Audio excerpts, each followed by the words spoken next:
Diesel powertrains still have a pretty successful future in our view, particularly when they can meet the new RDE emissions regulations, the real driving emissions. However, they will become more expensive and will be more prevalent in the larger, more powerful vehicles rather than the small cars.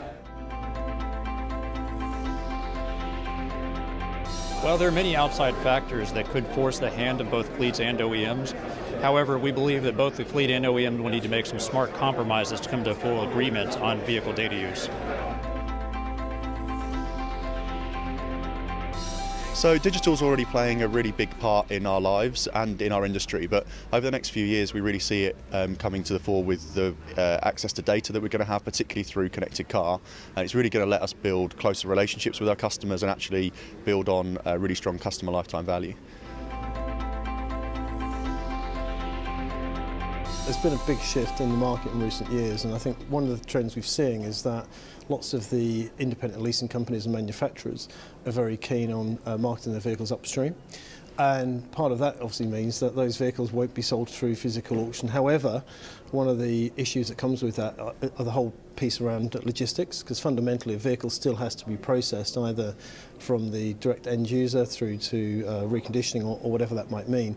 And so as a consequence, in order to make that process really slick, it's important that we combine D-Fleet along with the auction services. So if we think about our strategic investments over the next few years, and we're seeing that in our site in Bruntingthorpe, we're investing in that facility that enables both scale, refurbishment, but also at the end of that, an auction provision. So it will become fully integrated, and particularly in that leasing world, I see that as being the model for the future.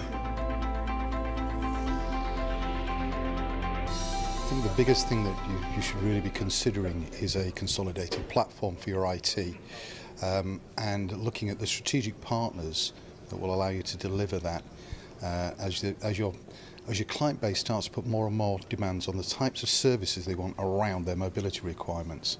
Because we're moving gradually away from the contracts being asset-centric to being driver-centric. Yes. And extending that type of service requires a completely different level of communication.